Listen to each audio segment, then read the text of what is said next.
मारिया ना जावा एक बार।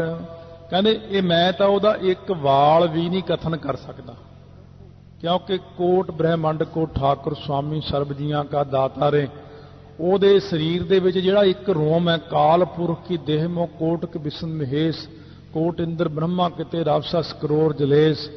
ਕਹਿੰਦੇ मैं तो ਉਹਦੇ ਇੱਕ ਵਾਲ ਨੂੰ ਵੀ कथन नहीं कर सकता, एक वारी भी नहीं ਉਹਨੂੰ कथन कर सकता, मैं ਉਹਨੂੰ कथन ही नहीं कर सकता। एक वारी कथन करद्या करद्या पता नहीं किन्ने जन्म लंघ जाते हैं तां भी कथन नहीं हो सकता, वो कथन हो ही नहीं सकता। इस करके सतगुरु महाराज सच्चे पातशाह कहते हैं अकाल पुरख वाहिगुरू नूं कथन करना औखा है। कटाक्ष के अर्थ होंगे ने कई, फिर सिद्ध कहते फिर ना कथन करो तुसी, फिर वह नाम ही क्यों लेने हो जिन्हों कथन नहीं कर सकते। महाराज कहते ये चंगी गल है भी जिन्हों आपां कथन नहीं कर सकते वह नाम ही ना लो, वह गल ही ना करो। वारिया ना जावा एक बार। कहते जे तुसी मैनूं वर्जना करोगे तो मैं तुहाडे रोकिया एक बार भी नहीं रुकना, मैं तो हमेशा उस अकाल पुरख की महिमा करते ही रहना। क्योंकि इउं नहीं हुंदा कि जे किसी की महिमा का अंत नहीं आउंदा, परमात्मा का अंत नहीं पैंदा, उहदा नाम लेना ही छड्ड दिओ। नाम तो उहदा असीं हमेशा ही लवांगे। जदों सिद्धा ने बिल्कुल देखिया कि हुण निरुत्तर करता सानूं, कहंदे महाराज फिर सानूं किरपा करके हुण कोई राह दसो परमेश्वर की प्राप्ति का। महाराज कहते वो इको ही चीज़ नाल मिलता, भाणा मनन नाल। एक गल हमेशा याद रखो, उहनूं इको ही गल कहो, जो तुध भावै साई भली कार। हे वाहिगुरू जो तुहानूं पिछे भाया, जो अज भाउंदा, जो अगे नूं भावेगा, उही कार भली है, होर कुछ भला नहीं है। जे तैनूं भाउंदा बस, क्योंकि आपां सारी जिन्नी दुनिया हुण भी है एक अद्धा ही कोई होवेगा जिहड़ा कहेगा रब ठीक करदा, बाकी तो सारे यही कहंदे वो गलती करदा। क्यों बंदे नूं तां अपनी पई है भी जे मींह पाता तो जिन्हां ने कूलर बेचने वो कहणगे रब ने बड़ा माड़ा कीता, साडे कूलर ही नहीं विकने, हुण साडे तां हुण एसी नहीं विकने। कईयां दे बिजनेस ने जिहड़े मींह दे संबंध विच ने, जे मींह पै गया वो कहणगे हुण साडीआं चीज़ां विकणगीआं, वो कहंदे रब ने बड़ा चंगा कीता, लै हुण साडा व्यापार वध जाएगा। इस करके विरोधी दुनिया तो सारी हुई है। सारे जने कहते हैं रब ने हुण नहीं चंगा कीता, जे ठंड पै जाए तां कि रब ने चंगा नहीं कीता, गर्मी पै जाए तां नहीं चंगा कीता। इस तरह सारी दुनिया रब नूं महाराज कहने निंदी जाती है, पर निंदना नहीं, यही कहना जो तुध भाव है साई भली कार। सच्चे पातशाह जिहड़ा तैनूं भाउंदा, तुसीं सियाणे हो, तुसीं सब ठीक कर रहे हो, बस ये भाणे विच आ जाओ, रजा विच आ जाओ। ते ये आखो अकाल पुरख नूं तू सदा सलामत निरंकार। हे निरंकार निराकार वाहिगुरू तू सदा सलामत है, पिछे भी अज भी आउण वाले समय विच भी, जो तैनूं भाउंदा उही कार भली है, तू सदा सलामत है। हे वाहिगुरू तैनूं कोई नाश नहीं कर सकदा, तू सारी सृष्टि दा बनाउण वाला, पालण वाला, नाश करन वाला है। इस करके ये जपजी साहब का पाठ करदिआं अर्थां दा ध्यान रखो। अर्थ तो बहुत हो जाते हैं, पर मुख अर्थां दा ध्यान रखना चाहिए ताकि सौखी सौखी चीज़ नूं आपां समझ सकीए। हे वाहिगुरू जो तैनूं भाउंदा, तेरी शक्ति का मैं की वर्णन कर सकदा, मैं तो तेरा एक रोम भी कथन नहीं कर सकता। जो तुहानूं भाउंदा उही भली गल है, जिहड़ा तैनूं भाउंदा सच्चे पातशाह तू सदा सलामत है। हे वाहिगुरू इउं नाल नाल मन दे अंदर अर्थ दी विचार चलदी रहे, बाणी पढ़दिआं ते मन की एकाग्रता वधदी जांदी अपनी। इस तरह सतगुरु महाराज ने 16 पौड़ियां तक आपां नूं पावन पवित्र उपदेश गुरु नानक देव जी ने बख्शिश कीते ने। सो आओ मन नूं एकाग्र करके सिमरन करके परमेश्वर दे नाल जुड़ीए। वाहे गुरु वाहे गुरु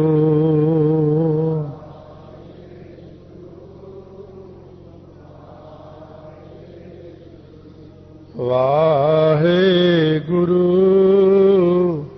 वाहे गुरु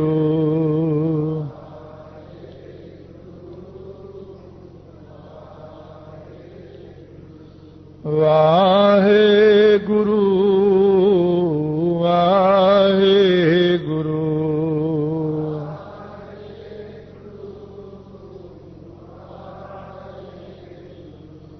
वाहे गुरु वाहे गुरु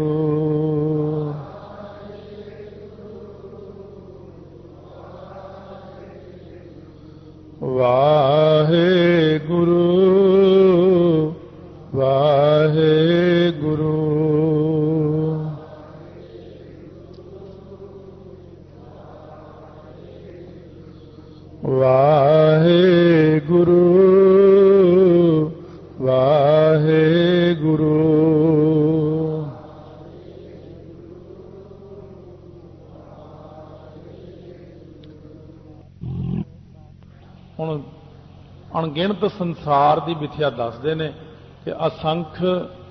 ਸੋ ਇਹ ਜਿਹੜਾ ਸ਼ੁਰੂ ਹੁੰਦੀ ਗਿਣਤੀ ਇਕਾਈ, ਦਹਾਈ, ਸੈਂਕੜਾ, ਹਜ਼ਾਰ, ਫਿਰ ਲੱਖ, ਫਿਰ ਅੱਗੇ ਕਰੋੜ, ਅਰਬ, ਖਰਬ, ਨੀਲ, ਪਦਮ, ਸੰਖ, ਇੱਥੇ ਗਿਣਤੀ ਮੁੱਕ ਜਾਂਦੀ ਹੈ। ਸੰਖ ਅਖੀਰਲੀ ਗਿਣਤੀ। ਇਦੋਂ ਅੱਗੇ ਫਿਰ ਆੜਾ ਲੱਗ ਜਾਂਦਾ, ਅਸੰਖ, ਅਣਗਿਣਤ। ਸਤਿਗੁਰੂ ਮਹਾਰਾਜ ਕਹਿੰਦੇ ਅਸੰਖ ਜਪ, ਅਣਗਿਣਤ ਪ੍ਰਕਾਰ ਦੇ ਜਪ ਹਨ ਸੰਸਾਰ ਦੇ ਅੰਦਰ। ਸੋ ਇਹਦੇ ਵਿੱਚ ਕਈ ਪ੍ਰਕਾਰ ਦੇ ਜਿਹੜੇ ਜਪ ਨੇ ਕਰਨੇ, ਕਲਿਆਣਕਾਰੀ ਜਪ, ਸਵਾਧਾਏ ਜਪ, ਫਿਰ ਇਸੇ ਪ੍ਰਕਾਰ ਹੀ ਜਿਹੜੇ ਜਪ ਆਉਂਦੇ ਨੇ ਸੰਕਟ ਮੋਚਨ ਆਦਿਕ ਹੋਰ ਗ੍ਰੰਥਾਂ ਦੇ ਜਪ ਨੇ ਜਿਹੜੇ। ਇਸ ਤਰ੍ਹਾਂ ਇਹ ਜਿਹੜੇ ਜਪਾਂ ਦੇ ਨਾਂ ਨੇ, ਕਈ ਪ੍ਰਕਾਰ ਦੇ ਜਿਹੜੇ ਅਸੰਖ ਅਣਗਿਣਤ ਹੀ ਜਪ ਨੇ। ਇਸ ਤਰ੍ਹਾਂ ਦੇ ਲੋਕ ਜਪ ਕਰਦੇ ਨੇ। ਜਪ ਕਰਨ ਵਾਲੇ ਬਹੁਤ ਨੇ, ਜਪ ਦੀ ਵਿਧੀ ਦੱਸਣ ਵਾਲੇ ਬੜੇ ਨੇ, ਜਪ ਦੇ ਗ੍ਰੰਥ ਬੜੇ ਨੇ, ਜਪ ਦੇ ਫਲ ਬੜੇ ਨੇ। ਅਣਗਿਣਤ ਪ੍ਰਕਾਰ ਦੇ ਜਪ ਹਨ ਜਿਨ੍ਹਾਂ ਜਪਾਂ ਦਾ ਕੋਈ ਅੰਤ ਨਹੀਂ ਹੈ। ਸੋ ਗੁਰੂ ਨਾਨਕ ਦੇਵ ਜੀ ਮਹਾਰਾਜ ਸੱਚੇ ਪਾਤਸ਼ਾਹ ਫਰਮਾਉਂਦੇ ਨੇ ਅਸੰਖ ਜਪ, ਅਣਗਿਣਤ ਪ੍ਰਕਾਰ ਦੇ ਜਪ ਨੇ ਤੇ ਅਸੰਖ ਭਾਉ। ਭਾਉ ਕਹਿੰਦੇ ਪ੍ਰੇਮ ਨੂੰ, ਅਣਗਿਣਤ ਪ੍ਰਕਾਰ ਦੇ ਪ੍ਰੇਮ ਨੇ। ਸੋ ਕਈ ਪ੍ਰਕਾਰ ਦੇ ਪ੍ਰੇਮ ਨੇ, ਕਈ ਪ੍ਰਕਾਰ ਦੇ ਪ੍ਰੇਮੀ ਨੇ, ਕਈ ਪ੍ਰਕਾਰ ਦੇ ਪ੍ਰੇਮ ਗ੍ਰੰਥ ਨੇ। ਤੇ ਸ਼੍ਰੋਮਣੀ ਪ੍ਰੇਮ ਮਹਾਰਾਜ ਨੇ ਕਿਹਾ ਸਾਚ ਕਹੋ ਸੁਣ ਲਿਓ ਸਬੈ, ਜਿਨ ਪ੍ਰੇਮ ਕੀਓ ਤਿਨ ਹੀ ਪ੍ਰਭ ਪਾਇਓ। ਇਸ ਤਰ੍ਹਾਂ ਇੱਕ ਪ੍ਰੇਮ ਇਹ ਹੈ ਕਿ ਚੰਦ ਚਕੋਰ ਪ੍ਰੀਤ ਹੈ ਲਾਏ ਤਾਰ ਨਿਹਾਲੇ। ਇੱਕ ਪ੍ਰੇਮਾ ਭਗਤੀ ਹੈ, ਇਹਦੇ ਵਿੱਚ ਸਿਰਫ ਪ੍ਰੇਮ ਹੀ ਕੀਤਾ ਜਿਨ੍ਹਾਂ ਨੇ ਪ੍ਰੇਮ ਦੇ ਨਾਲ ਹੀ ਪਰਮੇਸ਼ਰ ਦੀ ਪ੍ਰਾਪਤੀ ਕਰ ਲਈ। ਅਣਗਿਣਤ ਪ੍ਰਕਾਰ ਦਾ ਪ੍ਰੇਮ ਹੈ, ਅਣਗਿਣਤ ਪ੍ਰਕਾਰ ਦੇ ਜਿਹੜੇ ਜਪ ਹਨ। ਇਸ ਤਰ੍ਹਾਂ ਉਪੰਸੂ ਜਾਪ ਕਰਨਾ, ਜਿਵੇਂ ਪਾਪਾਂ ਦੇ ਨਾਸ ਵਾਸਤੇ ਕਲਿਆਣਕਾਰੀ ਜਾਪ ਕਰਨਾ, ਇਹ ਸਾਰੇ ਪ੍ਰਕਾਰ ਦੇ ਜਪ ਸੰਸਾਰ ਕਰਦਾ। ਅਸੰਖ ਪੂਜਾ, 16 ਪ੍ਰਕਾਰ ਦੀ ਹੀ ਪੂਜਾ ਨਹੀਂ, ਮਹਾਰਾਜ ਕਹਿੰਦੇ ਅਣਗਿਣਤ ਪ੍ਰਕਾਰ ਦੀ ਪੂਜਾ ਹੈ। ਕੋਈ ਅਰਗ ਕਰਦਾ ਹੈ, ਕੋਈ ਛਿੜਕਾਓ ਕਰਦਾ ਹੈ, ਕੋਈ ਧੂਫ ਲਾਉਂਦਾ ਹੈ, ਕੋਈ ਸਿਰ ਅਰਪਣ ਕਰਦਾ ਹੈ, ਕੋਈ ਪਾਣੀ ਦੀ ਸੇਵਾ ਕਰਦਾ ਹੈ। ਕਈ ਪ੍ਰਕਾਰ ਦੀ ਪੂਜਾ ਦਾ ਕੋਈ ਅੰਤ ਨਹੀਂ ਕਿ ਕਿੰਨੇ ਪ੍ਰਕਾਰ ਦੀਆਂ ਅਣਗਿਣਤ ਹੀ ਦੁਨੀਆ ਪੂਜਾ ਕਰਦੀ ਪਰਮੇਸ਼ਰ ਦੀਆਂ। ਇਹ ਸ਼ਾਂਤ ਕੀ ਜਿਹੜੀ ਬਿਰਤੀ ਹੈ ਨਾ, ਇਹਦੇ ਚ 3 ਪੌੜੀਆਂ ਨੇ। ਇੱਕ ਸ਼ਾਂਤ ਕੀ ਹੈ, ਸਤੋ ਗੁਣ ਕਹਿੰਦੇ ਆ। ਦੂਸਰੀ ਪੌੜੀ ਜਿਹੜੀ ਉਹ ਤਮੋ ਗੁਣ ਦੀ ਹੈ। ਕੁਝ ਵਿੱਚ ਮਿਲ ਕੇ ਫਿਰ ਰਾਜਸੀ ਗੁਣ ਵੀ ਆਉਣਗੇ ਅੰਤ ਤੀਸਰੀ ਪੌੜੀ ਦੇ ਵਿੱਚ। ਕਿਉਂ ਰਜੋ ਤਮੋ ਸਤੋ 3 ਪੌੜੀਆਂ ਨੇ ਇਹ। ਤੋਂ ਇਹ ਹੁਣ ਸ਼ਾਂਤ ਕੀ ਬਿਰਤੀ ਦੇ ਵਿੱਚ ਵਰਤ ਰਹੇ ਨੇ। ਅਸੰਖ ਤਪ ਤਾਓ, ਅਣਗਿਣਤ ਪ੍ਰਕਾਰ ਦੇ ਤਪ ਨੂੰ ਤਾਉਣ ਵਾਲੇ ਹਨ, ਅਣਗਿਣਤ ਪ੍ਰਕਾਰ ਦੇ ਤਪ ਨੂੰ ਕਰਨ ਵਾਲੇ ਹਨ। ਬਹੁਤ ਸਾਰੇ ਜਿਹੜੇ ਜੀਵ ਨੇ ਉਹ ਤਪ ਕਰਦੇ ਨੇ, 5 ਧੂਣੀਆਂ ਤਾ ਕੇ, ਸਵਾਹ ਮਲ ਕੇ, ਪਾਣੀ 'ਚ ਖੜ ਕੇ, ਪੁੱਠੇ ਲਟਕ ਕੇ, ਜਲ ਧਾਰੇ ਕਰਕੇ, ਕਈ ਵਰਖਾ ਹੀ ਸਹਾਰਦੇ ਨੇ। ਬਰਸਾਤ ਦੇ ਦਿਨਾਂ ਵਿੱਚ ਬਾਹਰ ਖੜ ਕੇ ਇਹਨੂੰ ਵੀ ਤਪ ਮੰਨਦੇ ਨੇ। ਇੱਕ ਲੱਤ ਦੇ ਭਾਰ ਖੜਨਾ, ਇੱਕ ਹੱਥ ਉੱਪਰ ਨੂੰ ਕਰਨਾ। ਕਈ ਸਵਾਹੀ ਪਿੰਡੇ ਤੇ ਮਲੇ ਜਾਂਦੇ ਨੇ, ਭੁੱਖੇ ਰਹੀ ਜਾਂਦੇ ਨੇ, ਕਈ ਇਕੱਲਾ ਪਾਣੀ ਪੀਂਦੇ ਨੇ। ਮਹਾਰਾਜ ਕਹਿੰਦੇ ਇਸ ਪ੍ਰਕਾਰ ਅਣਗਿਣਤ ਪ੍ਰਕਾਰ ਦੇ ਤਾਪਾਂ ਨੂੰ ਕਰਨ ਵਾਲੇ ਬੇਅੰਤ ਜੀਵ ਸੰਸਾਰ ਦੇ ਅੰਦਰ ਤਪ ਕਰਦੇ ਨੇ। ਅਸੰਖ ਗ੍ਰੰਥ ਮੁੱਖ ਵੇਦ ਪਾਠ, ਅਣਗਿਣਤੀ ਗ੍ਰੰਥ ਨੇ ਸੰਸਾਰ ਦੇ ਅੰਦਰ, ਕੋਈ ਗ੍ਰੰਥਾਂ ਦਾ ਅੰਤ ਨਹੀਂ, ਜਿਨ੍ਹਾਂ ਦੇ ਵਿੱਚੋਂ ਵੇਦਾਂ ਦੇ ਪਾਠ ਨੂੰ ਮੁੱਖ ਮੰਨਿਆ, ਅਥਵਾ ਮੁੱਖ ਦੇ ਨਾਲ ਵੇਦਾਂ ਦੇ ਪਾਠ ਨੂੰ ਬਹੁਤ ਸਾਰੇ ਲੋਕ ਕਰਦੇ ਨੇ।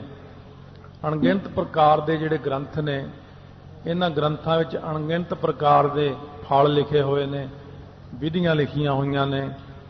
ਇਹ ਸ਼ਾਂਤ ਰੂਪ ਜਿਹੜਾ ਹੈ, ਸ਼ਾਂਤ ਕੀ ਸੁਭਾਵ, ਉਹਨੂੰ ਕਥਨ ਕਰਦਿਆਂ ਕਹਿੰਦੇ ਨੇ ਅਸੰਖ ਜੋਗ ਮਨ ਰਹਿ ਉਦਾਸ, अणगिणत प्रकार का योग है संसार के अंदर।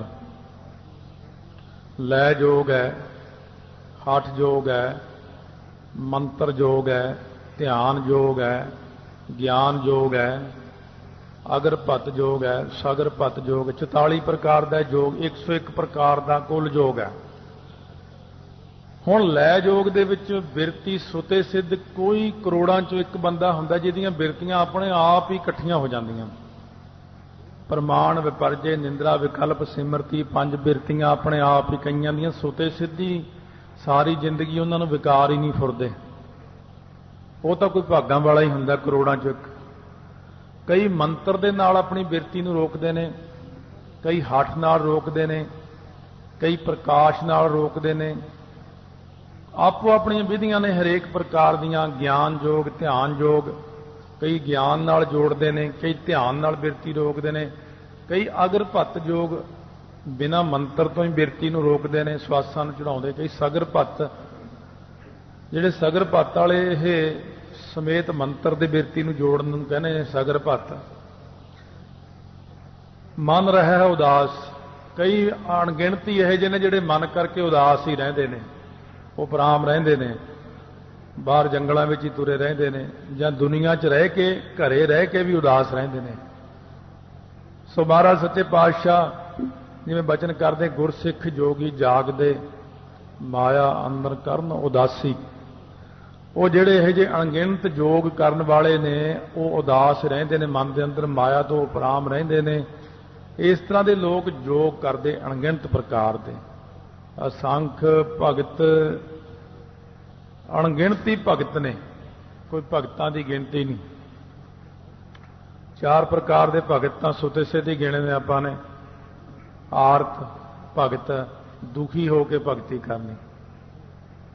दुखी होकर प्रहलाद जी ने भगती की, दुख होया तो भगती की। फिर अर्थार्थी भगत, किसी मतलब लई भगती करनी, ध्रुव जी ने की राज वास्ते। आनंद भगत, भगत नामदेव जी वर्गे आनंद भगत होए। आनंद भगत वो हुंदा जिहड़ा केवल एक नूं ही मन्ने। फिर ज्ञानी भगत बाबा बुढ़ा जी, कहो नानक किरपा पई भगत ज्ञानी सोए। जिहदे उत्ते किरपा हो जाती है उन्हां विच बाबा बुढ़ा जी, भाई मनी सिंह, बाबा दीप सिंह आदि ये भगत, ये ज्ञानी भगत होए ने। ज्ञानवान संपूर्ण ज्ञान विच, अगे तो अगे फर्क ने इन्हां विच। सो जिवें भगत नामदेव जी नूं जदों बाहर कढ़ दिता मंदिर विचों, भगत नामदेव ने मंदिर दे पिछे बह के फिर परमेश्वर नूं ताने मारे, की फायदा तेरी भगती दा, मैनूं धक्के मारते, तेरी पैज पछाउंडी होए ला, तेरी पैज खराब। पर भाई मनी सिंह दा बंद बंद कट्टिया जा रहा है। उन्हें नहीं कहा की फायदा, इन्नियां 5 बाणियां पढ़ियां, इन्ना अमर छकिया, मेरा बंद बंद कटता, काहदा तू 10वें पातशाह, काहदा रब है, इउं उन्होंने कुछ नहीं किया। वो कहते कट भी शुरू कर, उन्हें अपना पाठ सुखमनी साहब का शुरू कर लिया। इनू कहते ज्ञानी भगत। बड़ा औखा है, ये चौथी अवस्था का भगत बनना बहुत औखा है। तो इस करके सतगुरु महाराज कहने असंख भगत, बड़े भगत होए संसार च, बड़े तरह दी भगतियां ने, बड़े तरह के फल ने, बड़ा तरह के ग्रंथ ने, कोई अंत नहीं है। हुण अणगिणत प्रकार के भगतां विचों एक वो भगत भी होया जिन्हों आड़वंद भगत कहते हैं। सो जिवें सुनाया सी किसी ने उन्होंने जिमींदार नूं कि विष्णु जी दे आउं बस्तर ने, पीले बस्तर ने, आउं आ सारा कुछ सुनाया। गदा है, 4 हाथ ने, लक नूं आड़वंद बन्निया होया है, बैल्ट जी हुंदी है सोने की आड़वंद। वो इको ही चीज़ नूं याद रखिया उन्हें भी आड़वंद, उन्होंने होर कुछ ना याद रहा।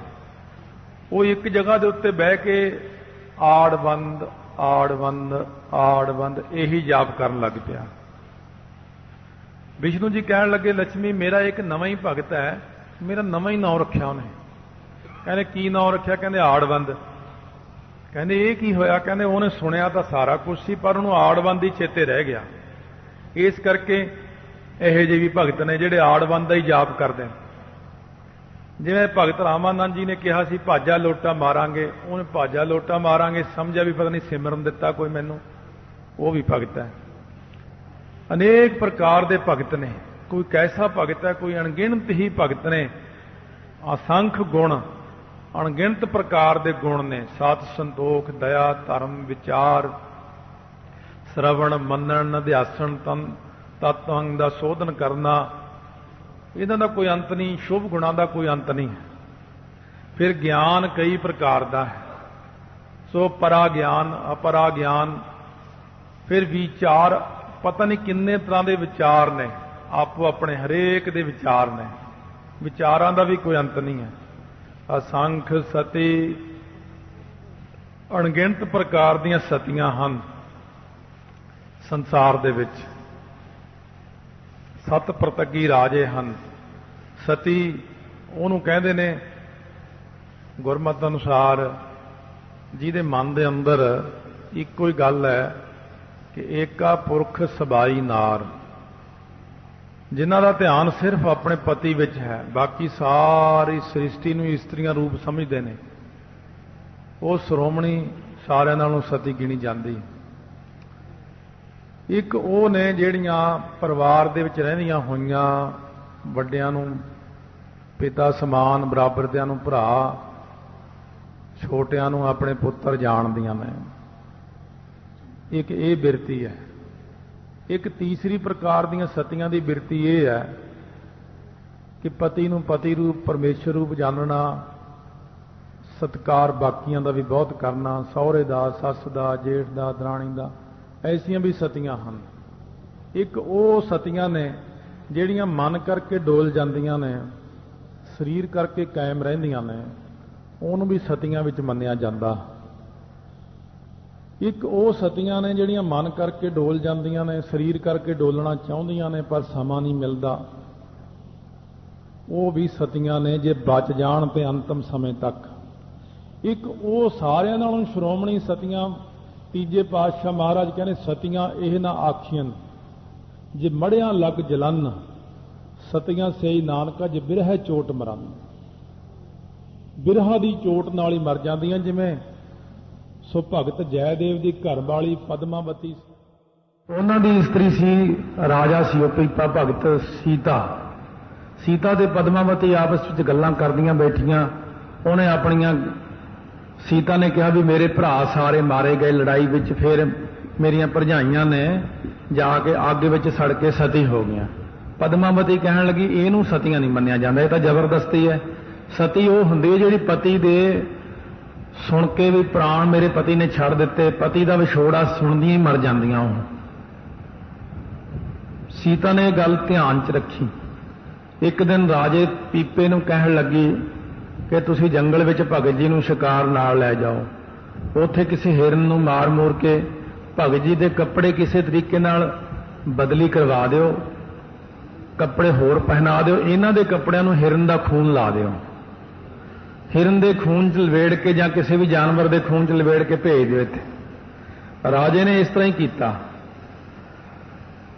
ਜਦੋਂ ਉਹ ਕੱਪੜੇ ਲਪੇਟ ਕੇ ਘਰ ਭੇਜ ਦਿੱਤੇ, ਸੁਨੇਹਾ ਦਿੱਤਾ, ਸੀਤਾ ਨੇ ਇਹ ਗੱਲ ਕਹੀ ਪਦਮਾਵਤੀ ਆ ਤੇਰੇ ਪਤੀ ਦੇ ਕੱਪੜੇ ਆ ਗਏ, ਉਹਨੂੰ ਜਾਨਵਰ ਨੇ ਖਾ ਲਿਆ ਜੰਗਲ 'ਚ ਕਿਸੇ। ਪਦਮਾਵਤੀ ਉਸੇ ਵਕਤ ਹੀ ਸਰੀਰ ਛੱਡ ਗਈ, ਸੁਣਦਿਆਂ ਸਾਰ ਹੀ। ਬਸ ਉਹਨੇ ਇੰਨਾ ਹੀ ਸੁਣਿਆ ਕਿ ਮੇਰਾ ਪਤੀ ਸਰੀਰ ਛੱਡ ਗਿਆ, ਨਾਲ ਹੀ ਸਰੀਰ ਛੱਡ ਗਈ। ਫਿਰ ਸੀਤਾ ਨੇ ਬਹੁਤ ਪਛਤਾਵਾ ਕੀਤਾ। ਜੈ ਦੇਵੀ ਨੂੰ ਉੱਥੇ ਪਤਾ ਲੱਗ ਗਿਆ ਕਿ ਮੇਰੀ ਪਤਨੀ ਚੜ੍ਹਾਈ ਕਰ ਗਈ, ਛੇਤੀ ਨਾਲ ਵਾਪਸ ਆ ਗਏ। ਕਹਿੰਦੇ ਸੀਤਾ ਤੂੰ ਬਹੁਤ ਮਾੜਾ ਕੀਤਾ, ਤੈਨੂੰ ਪਤਾ ਸੀ ਇਹ ਸਾਰੀਆਂ ਸ਼੍ਰੋਮਣੀਆਂ ਸਤੀਆਂ ਵਿੱਚੋਂ ਸਤੀ ਹੈ। ਸੋ ਉਸ ਵਕਤ ਇਹ ਫਿਰ ਆ ਕੇ ਜਦੋਂ ਚੁੱਕ ਕੇ ਲਿਜਾ ਰਹੇ ਸਨ ਤਾਂ ਉਸ ਵਕਤ ਆ ਕੇ ਗਿਆਨਦੇਵ ਭਗਤ ਨੇ ਇਹਦੀ ਪਤਨੀ ਨੂੰ ਫੇਰ ਸੁਰਜੀਤ ਕਰ ਦਿੱਤਾ ਸੀ। ਤੇ ਇਸ ਪ੍ਰਕਾਰ ਸਤਿਗੁਰੂ ਮਹਾਰਾਜ ਕਹਿੰਦੇ ਅਣਗਿਣਤ ਪ੍ਰਕਾਰ ਦੀਆਂ ਸਤੀਆਂ ਹਨ ਸੰਸਾਰ ਦੇ ਵਿੱਚ।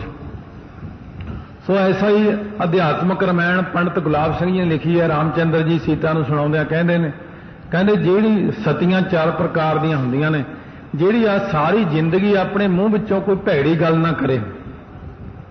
ਉਹ 500 ਸਾਲ ਸਵਰਗਾਂ 'ਚ ਰਹਿੰਦੀ ਸੀਤਾ ਆਪਣੇ ਪਤੀ ਸਮੇਤ, ਜਿਹੜੀ ਸਾਰੀ ਜ਼ਿੰਦਗੀ ਸਰੀਰ ਕਰਕੇ ਬਚੀ ਰਹੇ ਤੇ ਜਿਹੜੀ ਮਨ ਕਰਕੇ ਬਚੀ ਰਹੇ, मन विच भी विकार ना आउण, वो 1000 साल रहिंदी है स्वर्गां दे विच। जिहड़ी शरीर करके बची रहे, मन करके बची रहे, बाणी करके बची रहे, वो सती इंद्र की उम्र तक उत्थे रहिंदी है। इंद्र की उम्र बहुत लंबी है, जब तक स्वर्ग रहेगा उदों तक वो रहेगी। कहते इस तो उपर भी कोई सती है, तो रामचंद्र जी कहन लगे इहदे तो उत्ते एक सती होर है जिहड़ी अपने पति नूं ही पति समझदी है, दूजिआं नूं समझदी बिल्कुल कुछ ही नहीं, वो समझदी एवें इस्त्रियां तुरियां फिरदियां हैं। कहते महाराज उस सती का की बनता है? रामचंद्र जी कहते वो अमर हो जाती है, अपने पति के समेत वो सचखंड नूं चली जाती है। तो इस करके सतगुरु महाराज कहने अणगिणत प्रकार दीयां सतियां ने। इसी प्रकार गुरसिख ने भी सतीपुणा धारण करना है, वड्डियां नूं मावां, बराबर दियां नूं भैणां, छोटियां नूं धीआं दी निगाह नाल देखना। बीबियां ने इसे प्रकार वड्डियां नूं पिता, बराबर दियां नूं भरा, छोटियां नूं पुत्रां दी निगाह नाल देखना। महात्मा ने भी इसे तरह ही करना, बराबर दियां नूं जिहड़ा वड्डियां नूं भरा जाण के, पिता जाण के उपदेश करना, उन्हां तो उपदेश लैना, बराबर दियां नूं भरा जानना, छोटियां नूं पुत्र जाण के उपदेश करना। इस तरह असंख दातार, अणगिणत प्रकार के दातार हैं। सो जिवें सतियां मन संतोख उपजै, कई तो यह जे ने दाते जिन्हां दे मन विच संतोख पैदा हुंदा दान करके, बई वाहिगुरू ने मैनूं बख्शिया, मैं अगे इहनूं देवां, कोई गल नहीं, वंड के छकदे हां।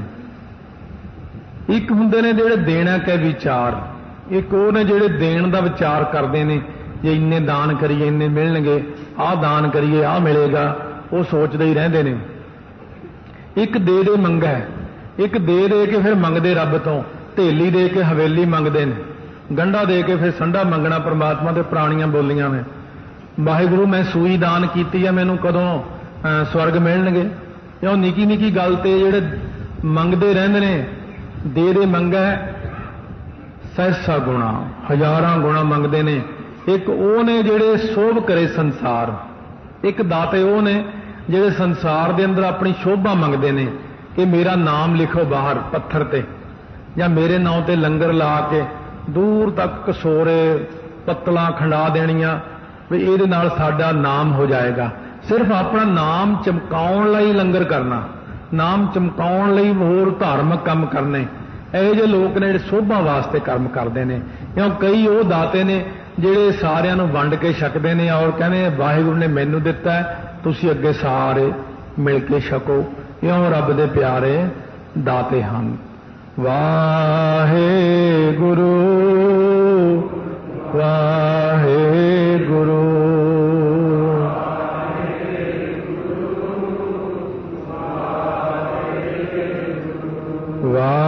वाहिगुरू वाहिगुरू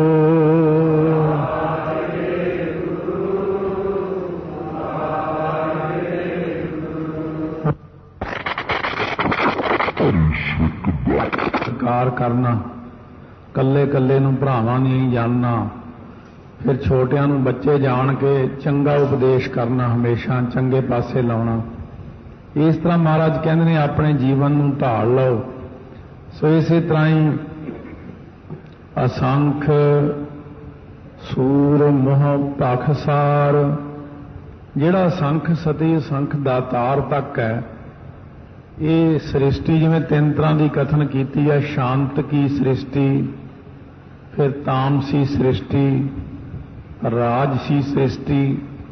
हुण तक तो शांत की सृष्टि का कथन होया, हुण राजसी सृष्टि का कथन करदिआं होइआं कहंदे ने असंख सूर मोह पाख सार। असंख अणगिणत ही सूर सूरमे जिहड़े ने वो मोह मूँह दे उत्ते बिना ढाल लिआई सार तक लोहे नूं भखदे ने, भाव खांदे ने। ऐसे भी योधे हैं जिहड़े कहंदे ढाल दी मैनूं लोड़ ही नहीं, जंग दे विच जाके लड़दे ने। वीर पार बड़े बरियार, वो जिहड़े बड़े बड़े वीर अपार ने, बड़े तकड़े योधे ने, बड़े बरियार हुंदा बहुत तकड़ा योधा। अब सार है सार की धार पछैया, ਉਹ ਜਿਹੜੇ ਲੋਹੇ ਨੂੰ ਆਪਣੇ ਮੂੰਹ ਦੇ ਉੱਤੇ ਸਹਾਰਦੇ ਨੇ, ਤੋਰਤ ਦੇਸ ਮਲਿੰਦ ਮਵਾਸਨ ਮਾਤੇ ਗਜਾਨ ਕੇ ਮਾਨ ਮਲਈਆ, ਗਾੜੇ ਗੜਾਨ ਕੇ ਤੋੜਨ ਸਹਾਰ ਸੋ ਬਾਤਨ ਹੀ ਚੱਕਚਾਰ ਲਵਈਆ। ਉਹ ਜਿਹੜੇ ਐਸੇ ਯੋਧੇ ਨੇ ਲੜਨ ਵਾਲੇ ਮੈਦਾਨੇ ਜੰਗ ਦੇ ਵਿੱਚ ਮੂੰਹ ਦੇ ਉੱਤੇ ਸੱਟਾਂ ਸਿੱਧੀਆਂ ਸਹਾਰਦੇ ਨੇ, ਜਿਹੜੇ ਮੈਦਾਨੇ ਜੰਗ ਦੇ ਵਿੱਚ